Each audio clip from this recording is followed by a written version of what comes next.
ಪಕ್ಕದ ಬಾಂಗ್ಲಾದೇಶ. 2024ರಲ್ಲಿ ವಿದ್ಯಾರ್ಥಿ ಪ್ರತಿಭಟನೆ ಆಯಿತು. ಅಲ್ಲಿದ್ದಂಥ ಮೀಸಲಾತಿಯನ್ನು ತೆಗಿಬೇಕು ಅನ್ನುವ ಕಾರಣಕ್ಕಾಗಿ ದೊಡ್ಡ ಮಟ್ಟದ ಜಂಜಿಗಳೆಲ್ಲ ಪ್ರತಿಭಟನೆ ಮಾಡಿದರು. ಶೇಖ್ ಹಸೀನಾ ಸರ್ಕಾರ ಇತ್ತು. ಶೇಖ್ ಹಸೀನಾ ಭಾರತಕ್ಕೆ ಬಂದರು. ಭಾರತ ಅವರಿಗೆ ಆಶ್ರಯವನ್ನು ಕೊಡ್ತು. ಅವರ ವಿರುದ್ಧ ಗಲ್ಲು ಶಿಕ್ಷೆಯೂ ಕೂಡ ಆಗಿದ್ದ ನೋಡಿದ್ವಿ. ಡೀಟೇಲ್ಸಿಗೆ ನಾನು ಆಮೇಲೆ ಬರ್ತೀನಿ.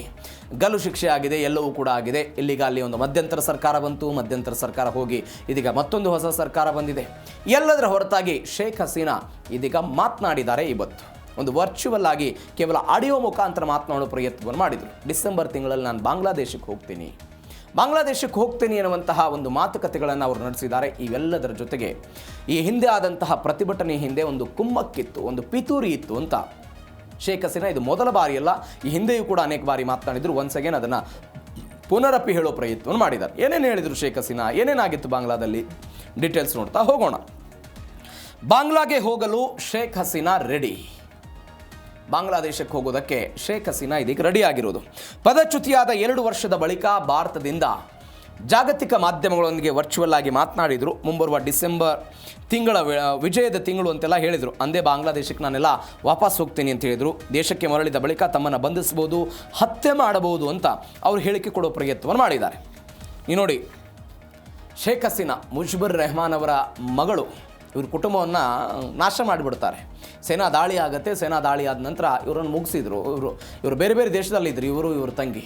ಹೀಗಾಗಿ ಇವರು ಬದುಕೊಂಡಿದ್ರು. ಅದಾದ ನಂತರ ಇವರನ್ನು ಗಡೀಪಾರು ಮಾಡಲಾಗಿತ್ತು. ವಾಪಸ್ ಇವರು ದೇಶಕ್ಕೆ ಬರ್ತಾರೆ. ಅದಾದ ನಂತರ 1981ರಲ್ಲಿ ಈ ಅವಾಮಿ ಲೀಗ್, ಇವರ ತಂದೆಯ ಪಾರ್ಟಿ ಇತ್ತಲ್ಲ, ಅವಾಮಿ ಲೀಗ್, ಬಾಂಗ್ಲಾದೇಶದ ಸ್ವತಂತ್ರಕ್ಕಾಗಿ ಹೋರಾಟ ಮಾಡಿದಂಥ ಪಾರ್ಟಿ ಅದು, ಅದರ ನೇತೃತ್ವವನ್ನು ಅವರು ತೆಗೆದುಕೊಂಡ ನಂತರ 1996ರಿಂದ 2001, 2009, 2014, 2018, 2024ರ ಈ ಒಟ್ಟು 5 ಚುನಾವಣೆಗಳಲ್ಲಿ ಶೇಖ್ ಹಸೀನಾ ಚುನಾವಣೆಯನ್ನು ಗೆದ್ದರು. ಸುಮಾರು 15 ವರ್ಷ ಆಡಳಿತದಲ್ಲಿದ್ದರು. ಆದರೆ 2024 ಜುಲೈ ತಿಂಗಳ ಬಾಂಗ್ಲಾದೇಶದಲ್ಲಿ ಒಂದು ಜನತಾ ದಂಗೆ ಆಯಿತು. ಏನು ದಂಗೆ ಇದು? 1971ರಲ್ಲಿ ಬಾಂಗ್ಲಾದೇಶವನ್ನು ಪ್ರತ್ಯೇಕ ಮಾಡಬೇಕು ಅಂತ ಒಂದು ಹೋರಾಟ ಆಯಿತು. ಅದು ಸ್ವತಂತ್ರ ಹೋರಾಟ ಅಂತ ಕರೀತಾರೆ ಅವರು. ಆ ಸ್ವತಂತ್ರ ಹೋರಾಟದಲ್ಲಿ ಯಾರ್ಯಾರು ಹೋರಾಟ ಮಾಡಿದ್ರು ಆ ಕುಟುಂಬಸ್ಥರಿಗೆ ಒಂದು 30% ಮೀಸಲಾತಿಯನ್ನು ಕೊಡಲಾಗಿತ್ತು. ಅದರ ವಿರುದ್ಧ ಹೋರಾಟ ಆಗಿತ್ತು. ಆ ಹೋರಾಟದ ನಂತರ ಇವರು ಭಾರತಕ್ಕೆ ಬಂದಿದ್ದರು. ಭಾರತಕ್ಕೆ ಬಂದ ನಂತರ ಇದೀಗ ವಾಪಸ್ ಹೋಗ್ತೀನಿ ಅಂತ ಶೇಖ್ ಹಸೀನಾ ಅವರೆಲ್ಲ ಹೇಳ್ತಾ ಇದ್ದಾರೆ. ಇದೀಗ ಅವರಿಗೆ ಗಲ್ಲು ಶಿಕ್ಷೆಯನ್ನು ವಿಧಿಸಲಾಗಿದೆ. ಅದಾದ ನಂತರ ಬೇರೆ ಬೇರೆ ಪ್ರಕರಣಗಳಲ್ಲಿ ಅವರಿಗೆ ಜೈಲು ಶಿಕ್ಷೆ, ಜೀವಾವಧಿ ಶಿಕ್ಷೆ ಎಲ್ಲವೂ ಕೂಡ ಆಗಿದೆ. ಏನೇ ಇದ್ದರೂ ಕೂಡ ನಾನು ವಾಪಸ್ ಬಾಂಗ್ಲಾದೇಶಕ್ಕೆ ಹೋಗ್ತೀನಿ ಅಂತ ವರ್ಚುವಲ್ ಆಗಿ ಮಾತನಾಡೋ ಪ್ರಯತ್ನವನ್ನು ಅವರು ಮಾಡಿದ್ದಾರೆ. ನೋಡೋಣ ಏನಾಗುತ್ತೆ. ಎಲ್ಲದರ ನಡುವೆ ವಿದ್ಯಾರ್ಥಿ ಪ್ರತಿಭಟನೆಯ ಹಿಂದೆ ಪಿತೂರಿ. ಶೇಖ್ ಹಸೀನಾ ಈ ವಿದ್ಯಾರ್ಥಿ ಪ್ರತಿಭಟನೆ ಶುರುವಾದಾಗ ಮೊದಲು ಬೊಟ್ಟು ಮಾಡಿದ್ದೆ ಯಾರ ವಿರುದ್ಧ ಅಂತ ಹೇಳಿದ್ರೆ ಅಮೆರಿಕಾದ ವಿರುದ್ಧ ಬೊಟ್ಟು ಮಾಡಿದ್ರು ಅವರು. ಯಾವ ಕಾರಣಕ್ಕಾಗಿ? ಒಂದು ಬಾಂಗ್ಲಾದೇಶಕ್ಕೆ ಹತ್ತಿರ ಇದ್ದಂತಹ ಒಂದು ದ್ವೀಪ ಇದೆ. ಆ ದ್ವೀಪವನ್ನು ನಮಗೆ ಬಿಟ್ಟುಕೊಡಬೇಕು ಅಂತ ಅಮೆರಿಕಾದವರು ಕೇಳಿದ್ರಂತೆ. ಶೇಖ್ ಹಸೀನಾ ಇಲ್ಲ, ಸಾಧ್ಯವೇ ಇಲ್ಲ, ನಾವು ಬಿಟ್ಟುಕೊಡಲ್ಲ ಅಂತ ಹೇಳಿದ್ರಂತೆ. ಶೇಖ್ ಹಸೀನಾ ಯಾವಾಗ ಆ ದ್ವೀಪವನ್ನು ಬಿಟ್ಟುಕೊಡಲ್ಲ ಅಂತ ಅಮೆರಿಕ ಕಡ್ಡಿ ಮುರಿದಂಗೆ ಹೇಳಿದ್ರು, ಆ ದ್ವೀಪದ ಕಾರಣಕ್ಕಾಗಿಯೇ ಅಮೆರಿಕ ನಮ್ಮ ವಿರುದ್ಧ ಇಂಥದ್ದೊಂದು ಪಿತೂರಿ ಮಾಡಿದೆ ಅಂತ ಯಾರು ಹೇಳಿದ್ರು? ಶೇಖ್ ಹಸೀನಾ ಅವರು ಮಾಡಿದ್ರು. ಇದೀಗ ಒನ್ಸ್ ಅಗೇನ್ ಅದನ್ನು ಹೇಳ್ತಾ ಇದ್ದಾರೆ ಅವರು. ಆಡಳಿತ ಉರುಳಿಸೋದಕ್ಕೆಲ್ಲ ಸಂಚಿತ್ತು, ಇದರ ಮಾಸ್ಟರ್ ಮೈಂಡ್ ನೇತೃತ್ವದಲ್ಲಿ ಚಳುವಳಿ ಅಂತ ಯೂನಿಸ್ ಹೇಳಿದ್ದೆಲ್ಲ ಸತ್ಯ. ಬೇರೆ ಬೇರೆ ವಿಚಾರಗಳ ಬಗ್ಗೆ ಮಾತನಾಡಿದ್ರು ಅವರು.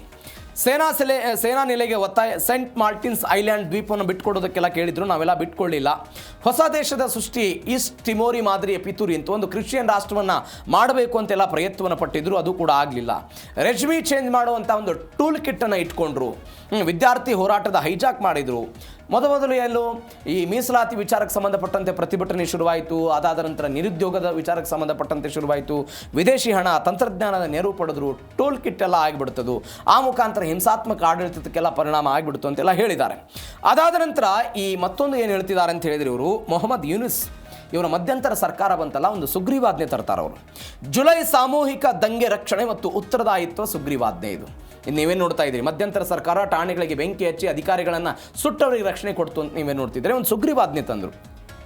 ಆ ಸುಗ್ರೀವಾಜ್ಞೆಯಲ್ಲಿ ಈ ಘಟನೆಗೆ ಸಂಬಂಧಪಟ್ಟಂತೆ ವಿದ್ಯಾರ್ಥಿಗಳು ಚಳುವಳಿಗಾರರ ವಿರುದ್ಧ ಯಾವುದೇ ಕ್ರಿಮಿನಲ್ ಮೊಕದ್ದಮೆ ಆಗಬಾರದು ಅಂತ ಒಂದು ಕಾನೂನು ರಕ್ಷಣೆ ಕೊಟ್ಟರು. 2024ರಲ್ಲಿ ಪೊಲೀಸ್ ಸ್ಟೇಷನ್ಗಳಿಗೆ ಬೆಂಕಿ ಹಚ್ಚಲಾಗಿತ್ತು. ಯಾರ್ಯಾರು ಬೆಂಕಿ ಹಚ್ಚಿದ್ರು ಅವರನ್ನು ಜುಲೈ ಯೋಧರು ಅಂತ ಅಲ್ಲಿಯ ಮಧ್ಯಂತರ ಸರ್ಕಾರ ಅವರನ್ನು ಕರೆಯುವ ಪ್ರಯತ್ನವನ್ನು ಮಾಡಿತ್ತು.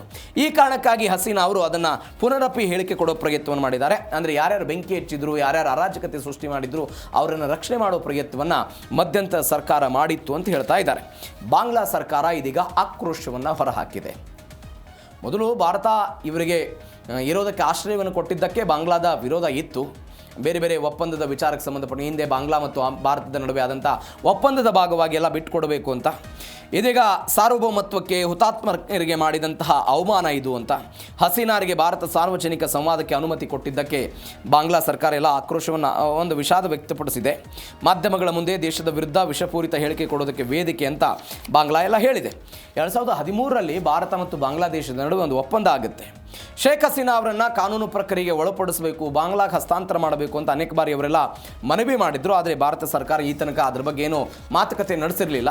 ಆದರೆ ಇದೀಗ ವರ್ಚುವಲ್ನ ಮುಖಾಂತರ ಮಾತನಾಡಿದ್ದಕ್ಕೆ, ಅಂದರೆ ಅವರು ಅನೇಕ ಜನರ ಸಾವಿಗೆ ಕಾರಣ ಆಗಿದ್ದಾರೆ, ಅರಾಜಕತೆಗೆ ಕಾರಣ ಆಗಿದ್ದರು, ಅನೇಕ ಜನರ ಮೇಲೆ ನೇರವಾಗಿ ಅವರೆಲ್ಲ ಸಾಯೋದಕ್ಕೆಲ್ಲವೂ ಕೂಡ ಕಾರಣ ಆಗಿತ್ತು. ಹೀಗಾಗಿ ಅವರಿಗೆ ಗಲ್ಲು ಶಿಕ್ಷೆಯನ್ನು ವಿಧಿಸಲಾಗಿದೆ, ಮರಣದಂಡನೆಯನ್ನು ವಿಧಿಸಲಾಗಿದೆ. ಅವರ ಜೊತೆಗೆ ಅವರಿಗೆ ಭಾರತದಲ್ಲಿ ನೆಲವನ್ನು ಕೊಟ್ಟು ಅವರು ವರ್ಚುವಲ್ ಆಗಿ ಮಾತನಾಡೋದಕ್ಕೆ ಅವಕಾಶವನ್ನು ಕೊಟ್ಟಿದ್ದು. ಈ ಕಾರಣಕ್ಕಾಗಿ ಢಾಕಾ ಒಂದು ವಿಷಾದವನ್ನು ವ್ಯಕ್ತಪಡಿಸಿದೆ. ಭಾರತ ಇದ್ರ ಬಗ್ಗೆ ಯಾವುದೇ ಕಾರಣಕ್ಕೂ ಏನು ಚಕಾರವನ್ನು ಎತ್ತಿಲ್ಲ ಅಥವಾ ಇದರ ಬಗ್ಗೆ ಸ್ಪಷ್ಟನೆಯನ್ನು ಕೊಟ್ಟಿಲ್ಲ. ಇವೆಲ್ಲದರ ನಡುವೆ ಮತ್ತೊಂದು ಬೆಳವಣಿಗೆ ಏನು ಅಂತ ಹೇಳಿದರೆ, ಇದೇ ಬಾಂಗ್ಲಾ ವಿಚಾರಕ್ಕೆ ಸಂಬಂಧಪಟ್ಟಂತೆ ಇದು ಆಕ್ರೋಶದ ನಡುವೆ BNP ಹಸೀನಾ ಪುತ್ರ ಎಚ್ಚರಿಕೆಯನ್ನು ಕೊಟ್ಟಿರೋದು ಮತ್ತು ಭಾರತಕ್ಕೆ ಒಂದು ಕೃತಜ್ಞತೆಯನ್ನು ಸಮರ್ಪಣೆ ಮಾಡಿರೋದು.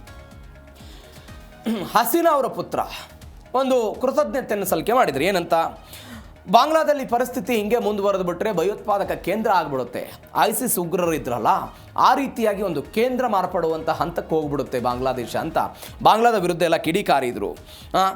ರಾಜಕೀಯ ರಾದ್ಧಾಂತದ ಹಿಂದೆ ವಿದೇಶಿ ಗುಪ್ತಚರ ಸಂಸ್ಥೆಗಳೆಲ್ಲ ಕೆಲಸವನ್ನು ಮಾಡ್ತಾ ಇದೆ. ಭಯೋತ್ಪಾದಕರ ಪ್ರಮುಖಕ್ಕೆ ಪಾಕಿಸ್ತಾನ ಹೆಂಗೆ ಆಗ್ಬಿಡುತ್ತೆ ಹಂಗೆ ಬಾಂಗ್ಲಾವೂ ಕೂಡ ಆಗ್ಬೋದು ಅಂತ ಇವರ ಪುತ್ರ ಹೇಳಿಕೆಗಳನ್ನೆಲ್ಲ ಕೊಟ್ಟರು. ಜೈಲಲ್ಲಿದ್ದಂಥ ಅಪರಾಧಿಗಳ ಬಿಡುಗಡೆ, ಬಾಂಗ್ಲಾದಲ್ಲಿ ಉಗ್ರ ಸಂಘಟನೆಗಳ ಬಹಿರಂಗ ರ್ಯಾಲಿ, 2024ರ ಗಲಭೆಯಲ್ಲಿ ಸಂಭವಿಸಿದ ಸಾವುಗಳ ಸಂಖ್ಯೆಗೆ ಎಲ್ಲ ಲೆಕ್ಕಾಚಾರದಲ್ಲಿ ವ್ಯತ್ಯಾಸ, ನಮ್ಮ ತಾಯಿಗೆಲ್ಲ ಆತಿಥ್ಯವನ್ನು ಕೊಟ್ಟಿದ್ದಕ್ಕೆ, ರಕ್ಷಣೆಯನ್ನು ಕೊಟ್ಟಿದ್ದಕ್ಕೆ ಭಾರತ ಮೋದಿ ಅವರಿಗೆಲ್ಲ ಕೃತಜ್ಞತೆ ಅಂತೆಲ್ಲ ಅವರು ಹೇಳಿಕೆಯನ್ನು ಕೊಟ್ಟಿದ್ದಾರೆ. ಶೇಖ್ ಹಸೀನಾ ಅವರ ಪುತ್ರ ಸಜೀಬ್ ವಾಜೆದ್ ಜಾಯ್ ಇವರೆಲ್ಲ ಹೇಳಿಕೆಗಳನ್ನು ಕೊಟ್ಟರು. ಇವೆಲ್ಲದರ ನಡುವೆ BNP ದಬ್ಬಾಳಿಕೆ ಮತ್ತು ಹಸೀನಾ ಕಣ್ಣೀರು.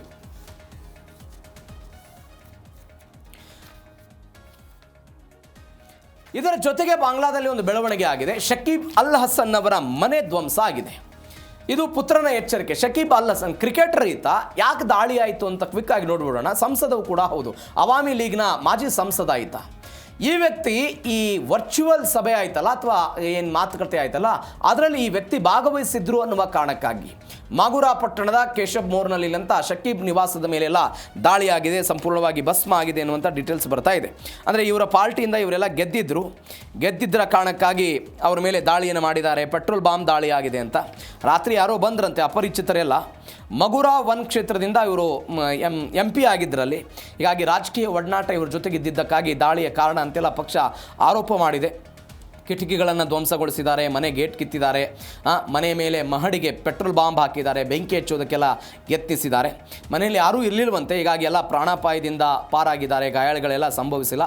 ಸ್ಥಳೀಯ ನಿವಾಸಿಗಳೆಲ್ಲ ಕಾರ್ಯಪ್ರವೃತ್ತಾಗಿ ಬೆಂಕಿಯನ್ನು ನಂದಿಸಿದ್ದಾರೆ ಅಂತ ಮಗುರಾ ಸಾದರ್ ಪೊಲೀಸ್ ಅಧಿಕಾರಿಗಳೆಲ್ಲ ಭೇಟಿ ಕೊಟ್ಟು ಶಕೀಬ್ ಅವರ ನಿವಾಸಕ್ಕೆ ಒಂದು ಭದ್ರತೆಯನ್ನು ಕೊಟ್ಟಿದ್ದಾರೆ ಅಂತ ಅಲ್ಲಿಂದ ಬರ್ತಾ ಇರುವಂಥ ಅಪ್ಡೇಟ್. ಅಂದರೆ ಇವರ ಜೊತೆಗೆ ಇವರ ವ್ಯಕ್ತಿ ಶಕೀಬ್ ಅಲ್ ಹಸನ್ ಮಾತ್ರವಲ್ಲ, ಯಾರ್ಯಾರು ಇವರ ಜೊತೆಗೆ ಒಡನಾಟವನ್ನು ಇಟ್ಕೊಂಡಿದ್ರು ಅವರನ್ನು ಈ ಹಿಂದೆಯೂ ಕೂಡ ಅವರ ವಿರುದ್ಧ ದಾಳಿ ಮಾಡೋ ಪ್ರಯತ್ನ, ಈ ರೀತಿಯಾಗಿ ಪೆಟ್ರೋಲ್ ಬಾಂಬ್ಗಳನ್ನು ಹಾಕೋ ಪ್ರಯತ್ನವನ್ನು ಮಾಡಿದ್ದು, ಅನೇಕ ಹಿಂದೂಗಳ ಮೇಲೆ ದಾಳಿಗಳಾಗಿದ್ದನ್ನು ನಾವೆಲ್ಲವನ್ನು ಕೂಡ ನೋಡಿದ್ದೀವಿ. ಅನೇಕ ಹಿಂದೂಗಳನ್ನು ಕೂಡ ನಡು ರೋಡಿನಲ್ಲಿ ಸುಟ್ಟು ಹಾಕಿದ್ದನ್ನು ಕೂಡ ನಾವು ಬಾಂಗ್ಲಾದಲ್ಲಿ ನೋಡಿದ್ವಿ. ಇದೀಗ ಒನ್ಸ್ ಅಗೇನ್ ಅಂಥದ್ದು ಒಂದು ಬೆಳವಣಿಗೆ ಎಲ್ಲಾಗಿದೆ ಅಂತ ಹೇಳಿದರೆ ಶಕೀಬ್ ಅಲ್ ಹಸನ್ ಅವರ ಮನೆ ಮೇಲೆ ಆಗ್ತಾ ಇರೋದನ್ನು ನೋಡ್ತಾ ಇದ್ದೀವಿ. ಎಲ್ಲದರ ಜೊತೆಗೆ BNP ದಬ್ಬಾಳಿಕೆ ಮತ್ತು ಹಸೀನಾ ಕಣ್ಣೀರು. BNP ದಬ್ಬಾಳಿಕೆ, ಮಧ್ಯಂತರ ಸರ್ಕಾರದ ಬಳಿಕ ಪೂರ್ಣ ಬಹುಮತದಿಂದ BNP ನಾಯಕ ತಾರಿಕ್ ರೆಹಮಾನ್ ಅಧಿಕಾರ. ಈ ವ್ಯಕ್ತಿಯ ವಿರುದ್ಧವೂ ಕೂಡ ಈ ಶೇಖ್ ಹಸೀನಾ ಅವರ ಸರ್ಕಾರ ಇದ್ದಾಗ ಬೇರೆ ಬೇರೆ ಕಾರಣಗಳಿಗಾಗಿ ಇವರನ್ನು ಗಡೀಪಾರು ಮಾಡಲಾಗಿತ್ತು. ಬೇರೆ ದೇಶಕ್ಕೆಲ್ಲ ಹೋಗಿದ್ರು ಇವರು, ಒಂದು 14 ವರ್ಷ ಬೇರೆ ದೇಶದಲ್ಲಿದ್ದರು. ತಾರಿಕ್ ರೆಹಮಾನ್ 13ನೇ ಸಾರ್ವತ್ರಿಕ ಚುನಾವಣೆ ಆಯಿತು. ಇದೀಗ ಒಂದು 210 ಸ್ಥಾನ ಗೆದ್ದು BNP ಅಧಿಕಾರಕ್ಕೆ ಬಂದಿದೆ. ಒಂದು 80ಕ್ಕೂ ಹೆಚ್ಚು ಪ್ರಕರಣಗಳಿತ್ತು ಈ ವ್ಯಕ್ತಿಯ ಮೇಲೆ. ಈ ಪ್ರಕರಣ ಇದ್ದ ನಂತರ ಒಂದು 17 ವರ್ಷ ಲಂಡನ್ನಲ್ಲಿ ಅವರೆಲ್ಲ ಸ್ವಯಂ ಪ್ರೇರಿತ ದೇಶಭ್ರಷ್ಟ ಜೀವನವನ್ನು ನಡೆಸ್ತಾ ಇದ್ದರು. 2024ರಲ್ಲಿ ಕ್ರಾಂತಿ ಆಯಿತು. ಕ್ರಾಂತಿಯ ನಂತರ ವಾಪಸ್ ಬರ್ತಾರೆ ದೇಶಕ್ಕೆ. ವಾಪಸ್ ಬಂದ ನಂತರ ಚುನಾವಣೆ ನೇತೃತ್ವವನ್ನು ವಹಿಸ್ತಾರೆ. ಚುನಾವಣೆ ಗೆದ್ದು ಇದೀಗ ಅಲ್ಲಿ ಅಧ್ಯಕ್ಷಗಿರಿಯನ್ನು ಅನುಭವಿಸ್ತಾ ಇರೋದು. ಎಲ್ಲದರ ನಡುವೆ ಲಕ್ಷಾಂತರ ಜನರ ಬಾಂಗ್ಲಾದಿಂದ ಇವತ್ತು ಬಾಂಗ್ಲಾ ಸ್ವತಂತ್ರವನ್ನು ಪಡೆದುಕೊಂಡಿತ್ತು. ಇವತ್ತು ಅರಾಜಕತೆ ಸೃಷ್ಟಿಯಾಗ್ತಿದೆ ಅಂತ ಶೇಖ್ ಹಸೀನಾ ಅವರ ಕಣ್ಣೀರು.